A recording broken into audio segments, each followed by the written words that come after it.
Werner, the official ladder of the NCAA basketball championships and the official ladder of professional contractors everywhere. Werner, #1 in ladders. Get ready for the latest NFL info you need to know. NFL Insider starts now. Put down those brackets. You know you're not going to win that thing anyway. Come talk a little football with us. We are NFL Insiders. I'm Dan Graziano here with Ashley Fox and Jim Trotter, and we have a jam-packed half hour of news and information for you. We also have John Clayton, who will be joining us right now with news out of Buffalo today, where tight end Charles Clay will be joining the Buffalo Bills. The Miami Dolphins, who used the transition tag on Clay earlier this month, won't be matching that 5-year, $38 million offer the Bills made to Clay, so he moves on to join Percy Harvin and LaShawn McCoy and all those fun new guys in Buffalo. John Clayton, thanks for joining us. What went into Miami's decision here?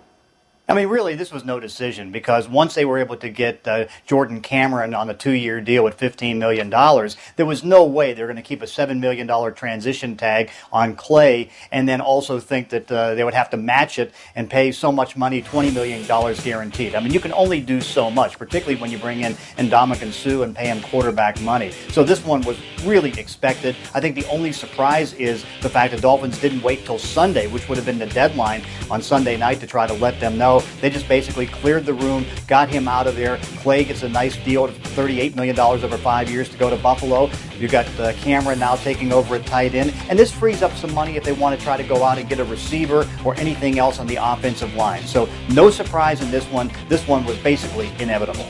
Clay finished third on the Dolphins last year with 58 catches and 605 receiving yards. John, thanks, and please don't go anywhere. We're going to have a little fun later. The big story Wednesday was the Dallas Cowboys signing a free agent pass rusher, Greg Hardy, a controversial move due to Hardy's involvement in one of the high-profile domestic violence incidents of 2014. The Hardy deal is constructed in a way that protects the Cowboys against a lengthy suspension or a recurrence of off-field trouble for Hardy, but given the details and the nature of Hardy's legal troubles, it raises eyebrows nonetheless. So Jerry Jones, the owner of the Cowboys, released a statement yesterday on the signing saying, quote, "We have spent a great deal of time over the last 2 days in meeting with Greg directly and gaining a solid understanding of what he is all about as a person and as a football player. A thorough background review of him involving many elements of our organization has been ongoing for the last few weeks. Our organization understands the very serious nature of domestic violence in our society and in our league. We know that Greg has a firm understanding of those issues as well."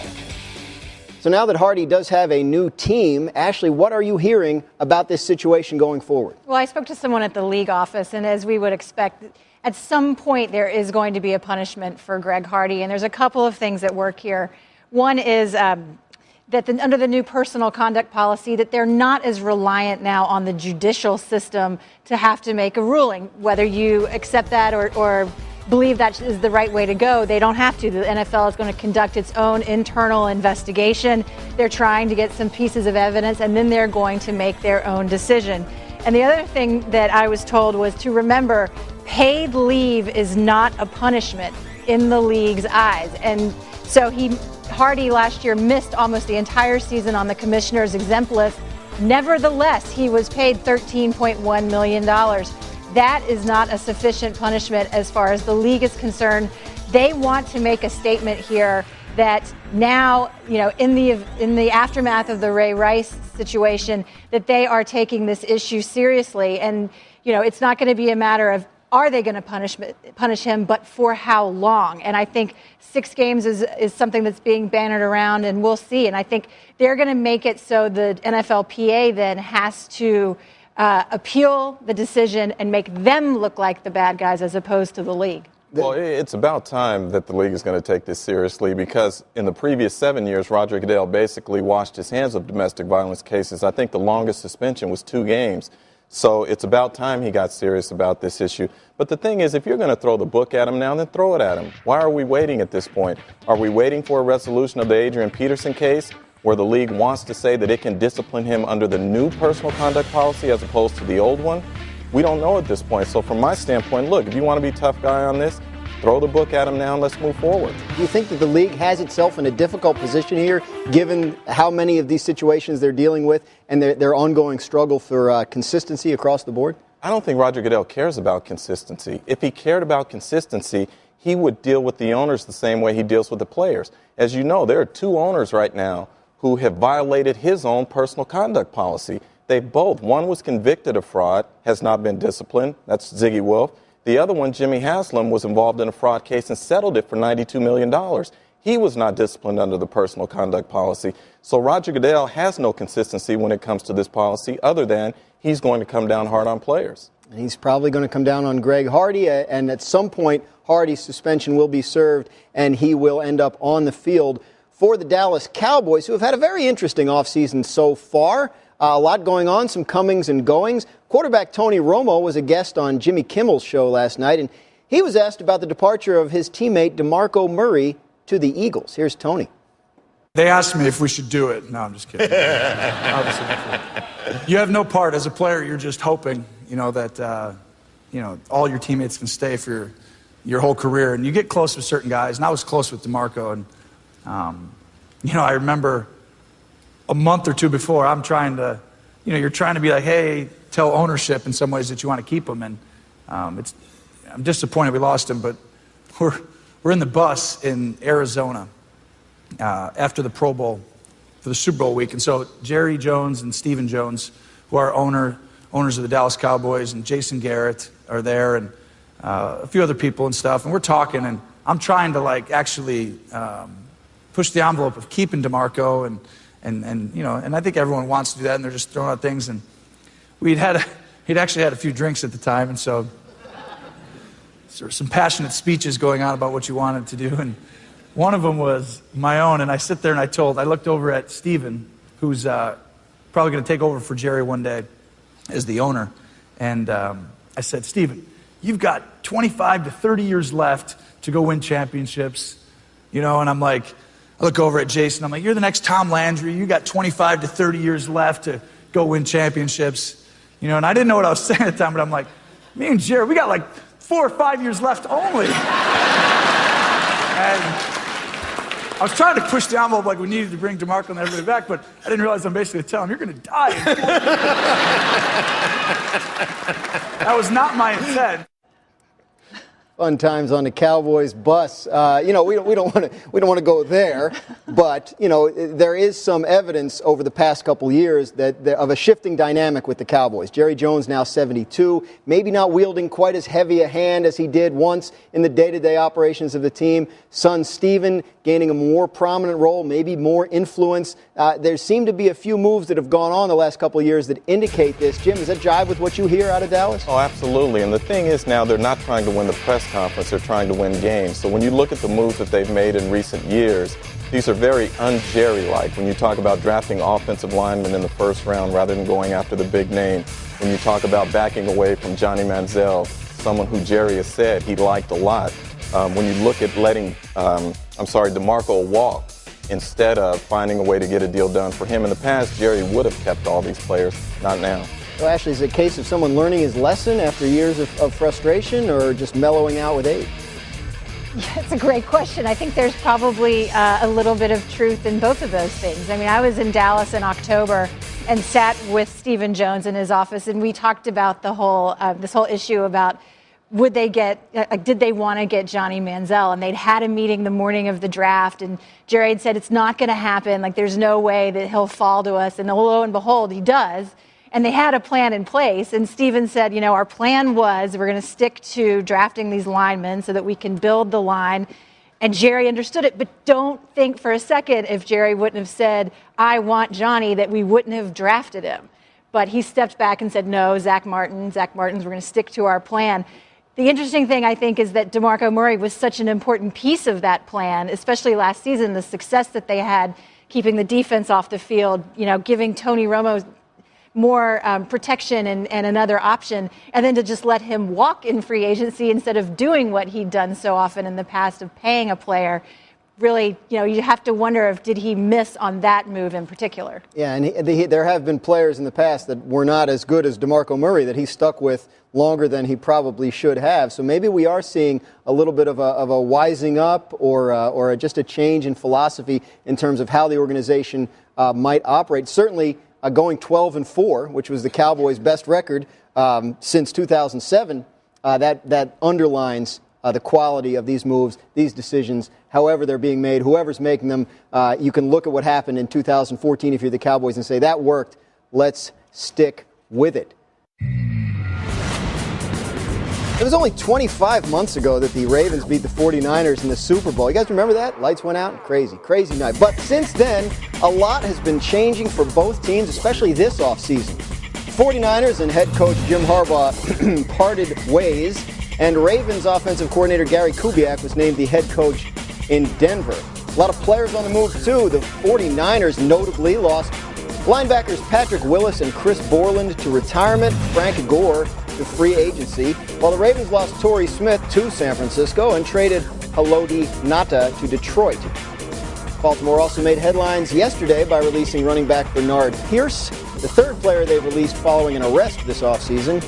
49ers had released Ray McDonald back in December. So just 14 of the 44 starters from Super Bowl 47 are still with their teams, including only 5 on the Ravens side.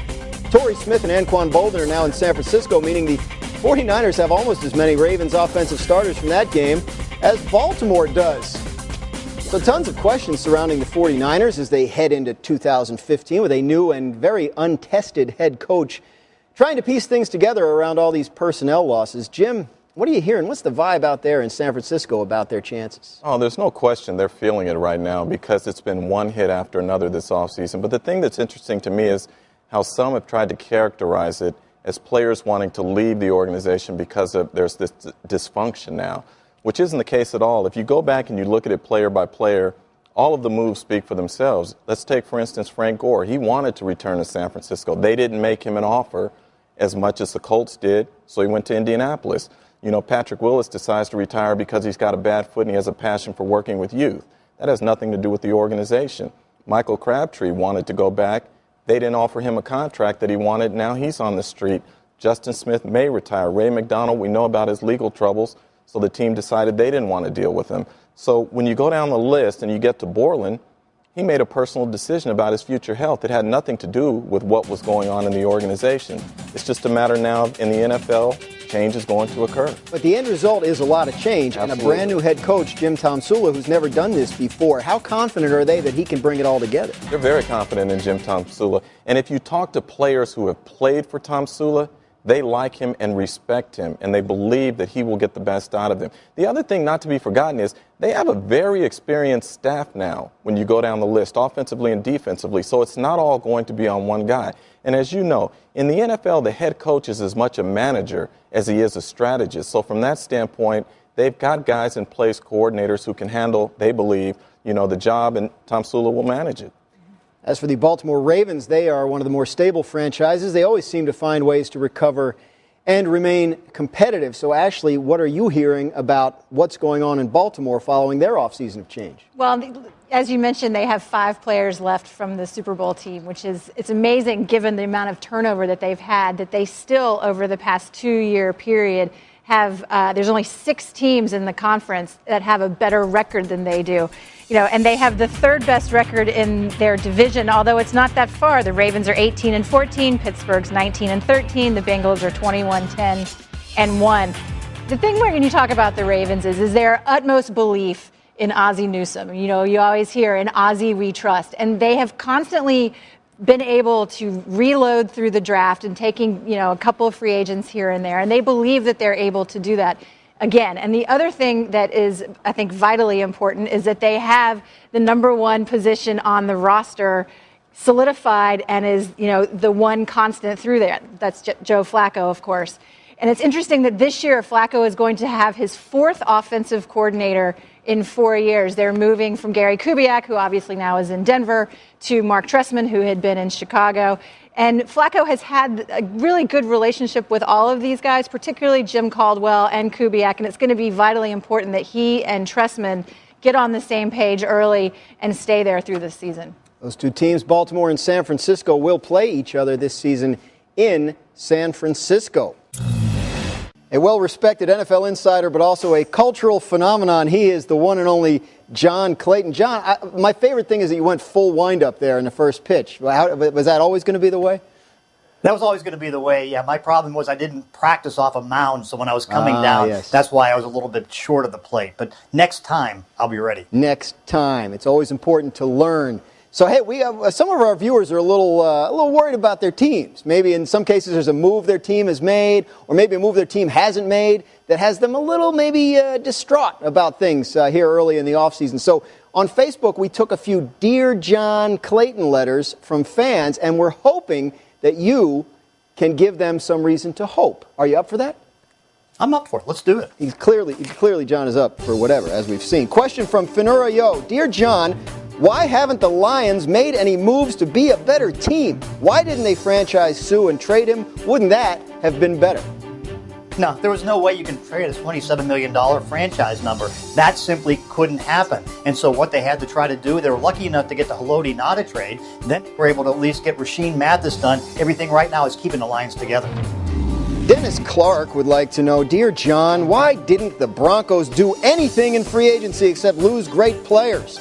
Peyton needs his next they had ring. Marius Thomas. He was the key to the offseason, and being able to keep him cost them Julius Thomas. It cost them Orlando Franklin. It cost them other players that they wanted to try to do. So now they have to try to get them back at minimal numbers as far as trying to re-sign. Remember last year, they got 4 Pro Bowlers in free agency. They couldn't do that this year. It was something that was just out of the question. They had to try to at least stay calm. Sometimes fans do forget about the great players that were kept. Question from Adam Warren. Dear John, what is the primary reason high-end free agents don't seem to want to sign with the Raiders, who are turning the corner?